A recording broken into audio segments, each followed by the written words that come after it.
Leer transforma, enriquece, educa, pero sobre todo da libertad. 42 Feria Internacional del Libro del Palacio de Minería, un clásico de la Ciudad de México, por primera vez en formato virtual. Encuéntranos en redes sociales como @filminería, del 18 de febrero al 1 de marzo de 2021. Invita a la UNAM a través de su Facultad de Ingeniería, la feria del libro más antigua del país. Recuerda, más libros, más libres.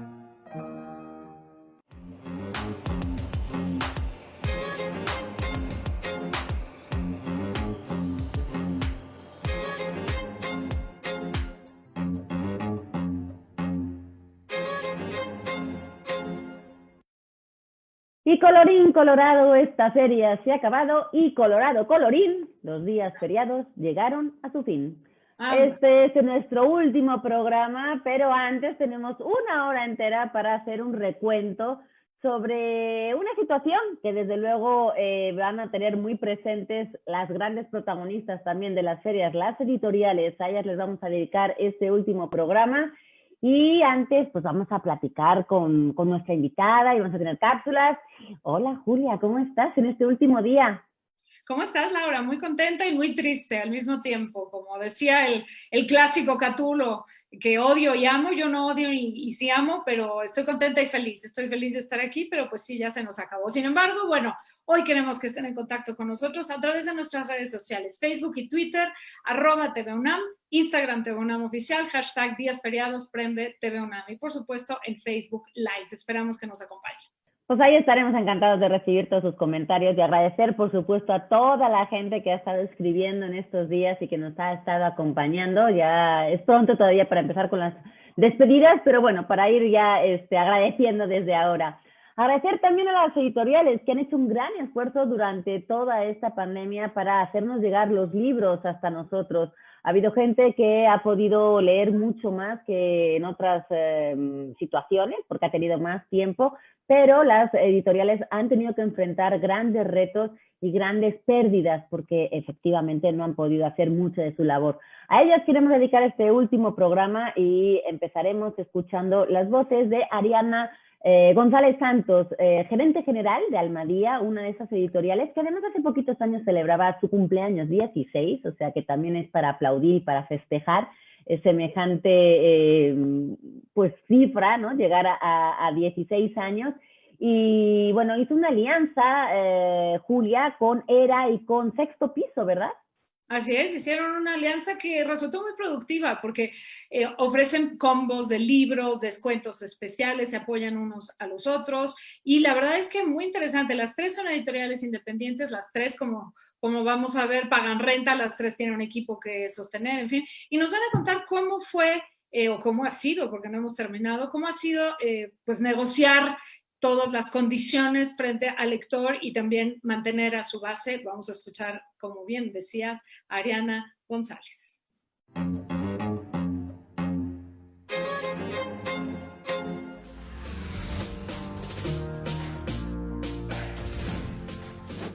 Lo primero que hicimos ante la pandemia fue buscar alianzas, comunicación con otras editoriales cercanas y parecidas a nosotros en muchos sentidos y buscar aliarnos con ellos. Lo primero que hicimos fue precisamente aliarnos con Ediciones ERA y con Sexto Piso porque nos parecemos, ¿no? Somos editoriales que tenemos una estructura detrás. Nos tuvimos que reinventar desde el principio, desde que inició la pandemia, pero también nos hizo voltear a ver formas de hacer las cosas que estaban detenidas o que estaban siempre como al margen, ¿no? Hablo de producción de ebooks, audiolibros también, la propia venta en línea de nuestros catálogos. No habíamos volteado a ver esos canales que estaban ahí esperándonos, aguardando, porque la industria cada en hacer lo mismo, lo que te funciona, los canales que te funcionan, la venta que te funciona, las estrategias que te funcionan. Entonces, sí nos hizo voltear a ver hacia este tipo de canales que han crecido muchísimo. Las ferias del libro ya se están empezando a enfrentar a esta situación, ¿no? Porque no pueden parar las ferias del libro de realizarse, ¿no? Pues estamos todavía en esta etapa del año en donde todavía no podemos ver esa posibilidad de acercarnos físicamente a los eventos y a los libros, pero ya se están empezando a organizar ferias y festivales a mitad de año que ya están pensando la posibilidad de hacer híbridas los eventos, manteniendo los eventos digitales para la gente que se quiera acercar de esa manera, que se acerquen a las ediciones independientes mexicanas, porque estarán con eso apoyando al mercado editorial, a que los libros producidos en México y a que el círculo de distribución en México funcione mejor.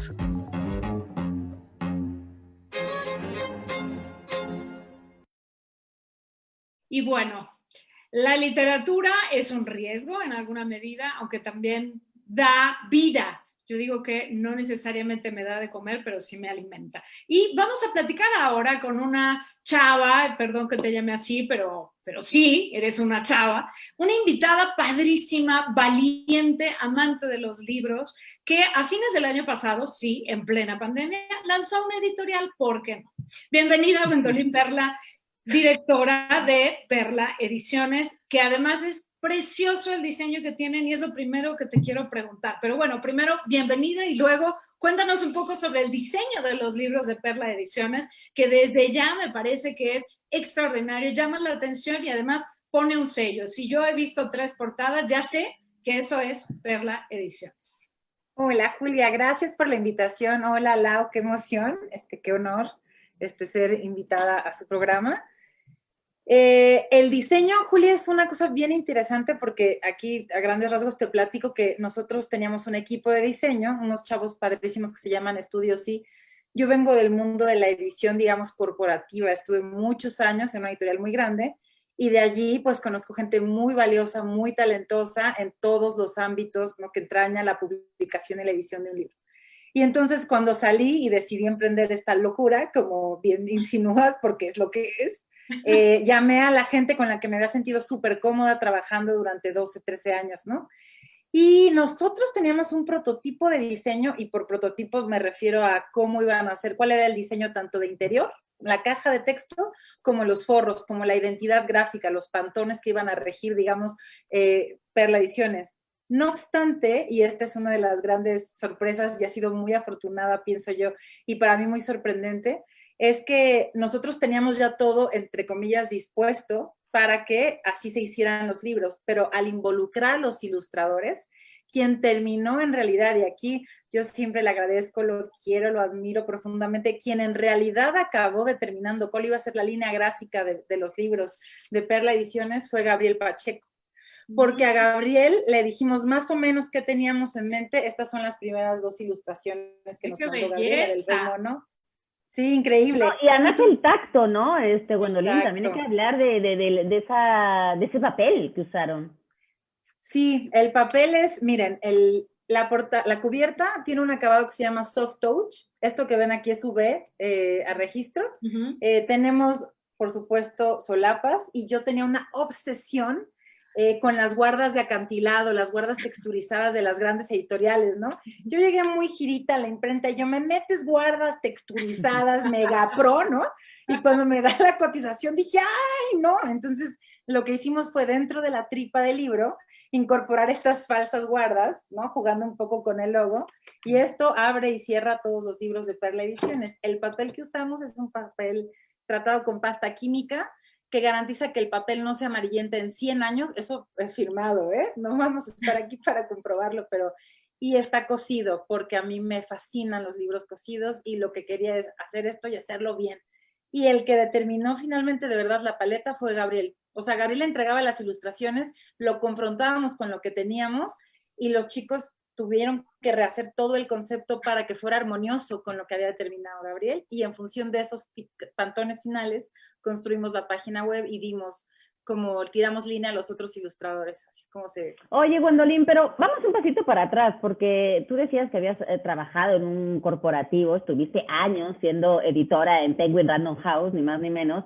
Eres de formación periodista, traductora, que me gustaría también detenerme en este paso porque le das un peso muy importante a la traducción de los libros, y me encanta que les des como ese espacio y ese lugar que... Pero cuéntanos un poco por qué, teniendo las cosas como más o menos estables y buenas, decides lanzarte a sacar un sello. ¿Eras consciente de que estabas entrando en una época difícil? Y yo quiero que nos cuentes todo lo que tuviste que hacer para lanzar esos 5 títulos que fueron como el inicio de esta colección, porque me parece que está más como bonito el que vea que la gente cuando tiene pasión lo hace. Ok, Lau, claro. Por principio, tengo que contarles que yo no renuncié a Penguin para poner una editorial, ¿no? O sea, estoy muy loca, pero no tanto. Cuando yo renuncié a Penguin, renuncié porque en ese sistema dejé de ser feliz. Y esto venía acompañado de que previo a mi renuncia me separé después de muchos años. Y luego tuve una cirugía muy grande, de la que costó mucho trabajo que yo despertara otra vez porque perdí mucha sangre. Fue muy, muy duro ese año para mí. Entonces me separé luego de 7, 8 años. Luego me someten a una cirugía de emergencia en la que se comprometió mi vida, y después cuando vuelvo a Penguin Random House, luego de haber estado allí 11 años, non-stop 11 años, me planteé muchas cosas, ¿no? Y habida cuenta de que me había puesto, digamos, como el filo de mi vida propia después de lo de la cirugía que te comento, dije, debe haber algo más allá que no sea solo este gran corporativo que me protege y que me permite, digamos, subsistir en mi zona de confort. Y de pronto me entró la certeza de que había algo más allá afuera, que yo tenía que desvincularme de la gran empresa para exponerme a esas oportunidades, ¿no? Entonces fue una cosa loquísima, rompí, como tú bien dices, con toda esa estabilidad, y no nada más la estabilidad laboral, todo lo que se deriva de saber que te pagan cada 15 días, ¿no? Las relaciones que ya tienes, que ya medio te sabes los tejemanejes de la empresa. Y allí la historia efectivamente es bonita, Perla Ediciones es un acto totalmente involuntario. Cuando yo renuncio a Penguin, lo que yo hacer es libros, ¿no? Y entonces empecé a traducir mucho, porque efectivamente soy traductora, me gusta muchísimo la traducción, es un oficio, yo les doy su lugar a los traductores, porque es un oficio muy ingrato y bien crucial y bien necesario, y al menos merecen crédito en portada. Ahora, yo siempre me avergüenzo, porque como los libros tienen crédito en portada, nada más y nada menos, estos dos libros tienen, claro, mi crédito, lo cual es muy vergonzoso, pero no quiero que ustedes piensen que yo hice una editorial para publicarme mis traducciones, no, para nada. Yo salgo de Penguin y yo llevaba 1 año y cacho obsesionada con La hija del rey del país de los elfos de Don Seiney, o sea, obsesionada mal. Yo soy una neurótica, como ya podrán intuir. Y este libro es un poema, o sea, La hija del rey del país de los elfos es un poema. Y yo lo leí en inglés, lo busqué en español, obsesivamente. Yo era editora, entre otras cosas, del sello de bolsillo, lo cual te da una perspectiva de fondo editorial más que de novedad, ¿me entiendes? Yo no estaba buscando el bestseller que explotara en esa línea editorial, sino los libros que iban a perdurar a lo largo del tiempo. Y esa es la línea editorial donde yo gravito con más comodidad y donde me siento más feliz. Entonces, pensaba que el Don Seiney alguien lo tenía que hacer y decidí regalarme yo la oportunidad de traducirlo. Vi quién tenía el prólogo de Neil Gaiman y dije, pues cuando termine la traducción, le llamo a B, C, D y E y le ofrezco que me compre la traducción, que negocie los derechos y que publique el libro. Y en paralelo me asignan la traducción de la versión de Arthur Wallis de Monkey, que es el gran Quijote de la literatura china. Y esos meses en los que yo estuve volcada al 100% en la traducción, por un lado de Don Seiney y por otro lado de Rey Mono, han sido el periodo de más como riqueza, ¿no? Y desparpajo intelectual, emocional. Fue increíble estar al 100 involucrada en estos proyectos. Cuando entrego el mono, finalmente, el editor me dice, ¡ay! Yo lo vi, ¡híjole! 500 páginas, ¿no? Y yo dije, ¡híjole! Y yo ya había terminado la de Don Seiney y no me sentía tan mal. Dije, no, sí cuajó, sí está bien. Entonces al editor le dije, oye, dámelo, yo lo publico. Y me vio con cara de, ¿y tú cómo? ¿O pretexto de qué? ¿A dónde vas? Y le dije, sí. Entonces Perla Ediciones surge de las llamaditas entre cuates, porque fue eso. Porque yo estaba viendo de dónde sacaban un dinerito para imprimir 2 libros. Y haciendo esas llamadas, resulta que la editora tiene amigas que son financieras y que tienen su vida económica en orden, ¿no? Y en una de esas llamadas me dicen, no, vamos a hacer esto bien. O sea, no los imprimes y los vendes en el Oxxo, ¿no? Monta la editorial, tú te encargas de hacer toda la chamba y nosotras financiamos el tiro de salida, que es lo que hicimos. Y así es como surge Perla Ediciones y ya después, digamos, la configuración del catálogo del azar y las pasiones del editor, creo. Pero qué fascinante, Perla, Gwendolyn, perdón, por un lado, atestiguar tus emociones, tus entusiasmos, muchos, varios y desbordados, lo señalo, y también esta visión editorial, porque a veces quien no pertenece al medio piensa que montar una editorial es así, ¿no? De enchilame otra. Pues no, se requiere una visión de un fondo, como tú dices, que no sea solamente el bestseller, sino que vaya a perdurar. Y creo que también has acertado en eso, porque tienes, no sé, a Robert Louis Stevenson, ya mencionabas a Lord Dunsany, está Arthur Machen, en fin, hay muchos nombres muy pesados ahí, y creo que ahí tienes también una salida en cuanto a no tener que pagar demasiado en derechos, probablemente sí en prólogos, en ilustración sin duda, la producción propiamente del libro, impresión, en fin, pero ¿cómo es tu apuesta? ¿Qué es lo que tú realmente crees que va a hacer o que está haciendo ya, me atrevo a decir, ya está haciendo una diferencia en el mercado editorial con Perla Ediciones? Mira, la primera diferencia sería que son clásicos contemporáneos y es importante subrayar esta condición de contemporáneo porque la mayoría de los libros de Perla Ediciones pagan derechos. Don Seiney paga derechos, Arthur Machen, Algernon Blackwood. En el Stevenson, por ejemplo, claro que Stevenson no paga derechos, pero hay un prólogo de Borges y un epílogo de Paveche, ¿no? Con lo cual, lo que estamos tratando de hacer es reivindicar una tradición que se cobija a la sombra del árbol de lo fantástico, que es lo que a mí me gusta. A mí lo que me apasiona es el fantástico, ¿no? Y entonces allí entran lo sobrenatural, la ciencia ficción, todo aquello que no se explica en términos realistas, pero que de fondo lo que cobija, digamos, es una crítica. A mí me gusta muchísimo todo lo que hay detrás de la construcción de lo fantástico. Entonces tratamos de ofrecer traducciones dirigidas al público latinoamericano, porque nosotros estamos acostumbrados a consumir estos libros de fondos de importación que son carísimos en traducciones que no nos están interpelando a nosotros de este lado.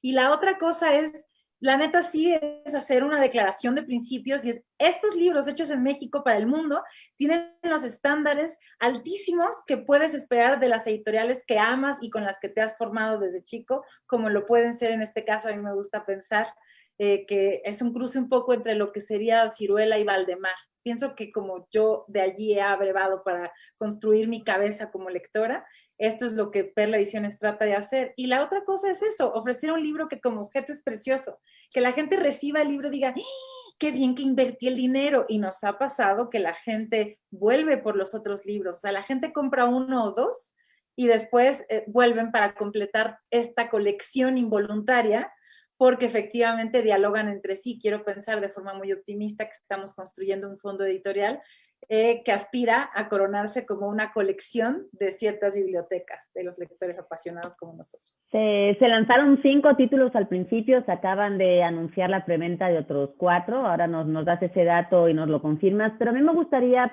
Gwendolyn, que nos contaras un poco, justo sales en pandemia, cuando las librerías no siempre están abiertas, cuando la distribución es un problema, cuando no hay ferias del libro, cuando no se pueden hacer presentaciones como en forma. ¿Cómo es tu manera ahora que has entrado justo en un momento en el que hay cambios? ¿Cómo conseguir los libros? ¿Cómo has solventado estas dificultades? ¿Cómo llegar ahora a los libros de una manera en que el público se entere de que esto está pasando?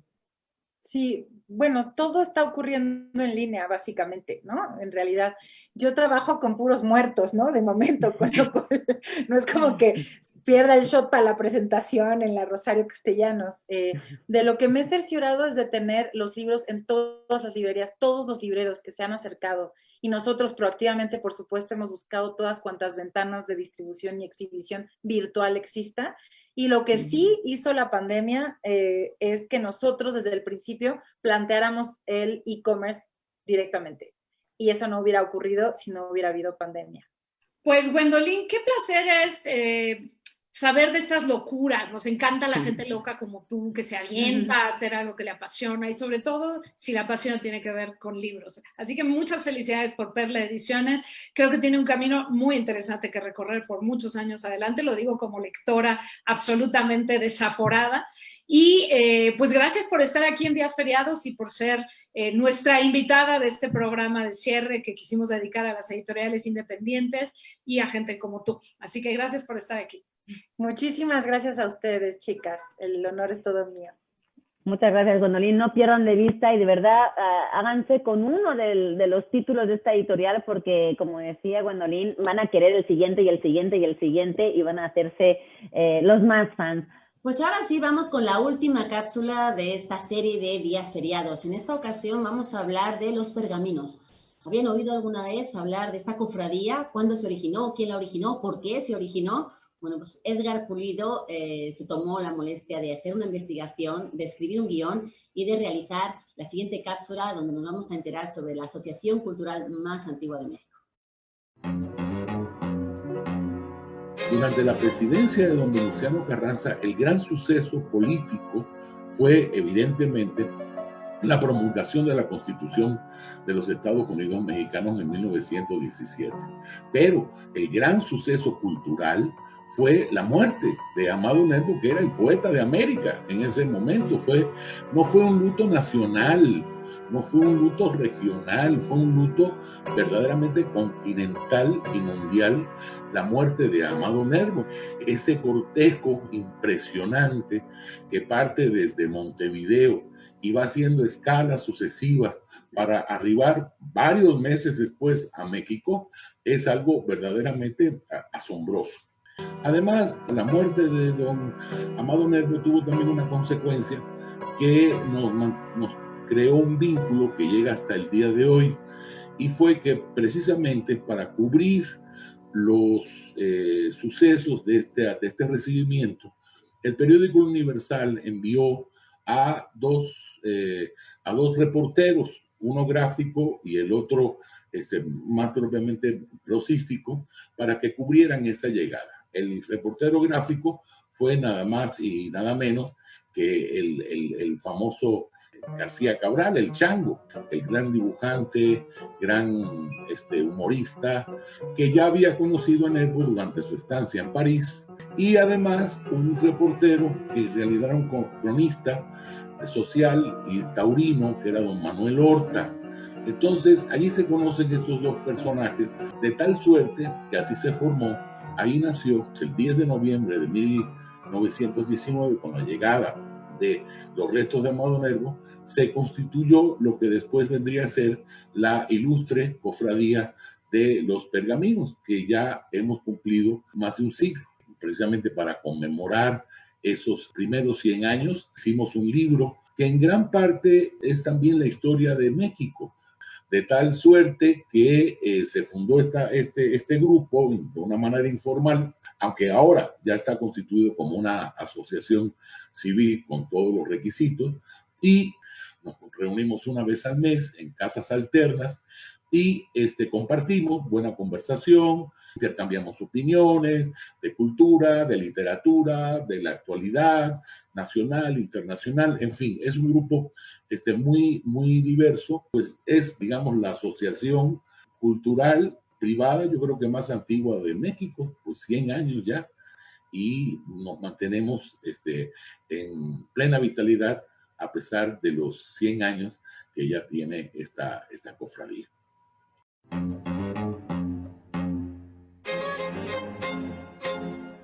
Pues qué fascinante ver estas imágenes de todo lo que suscitó Nervo en 1919, que según Carlos Monsiváis, según sus cálculos, debe haber reunido unas 300,000 personas, más grande que ningún otro sepelio en la historia mexicana. Y por otro lado, pues los pergaminos con más de 100 años y el investigador Alejandro González Acosta, parte de ellos, y también investigador del Instituto de Investigaciones Bibliográficas. Laura, qué privilegio es poder ver estas imágenes y conocer de esta asociación. Me emocioné.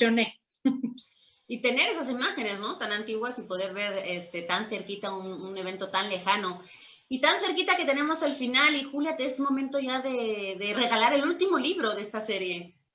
El último libro de esta serie, que es un ejemplar físico de La Era del Dinero Falso y una liga para la serie 8 del ciclo Cultura de la Legalidad, opiniones técnicas sobre temas de relevancia del COVID-19 del Instituto de Investigaciones Jurídicas de la UNAM, gracias a Editorial Azteca y al Instituto. A quien nos conteste cuántos programas transmitimos en esta serie de días feriados. Está bien fácil.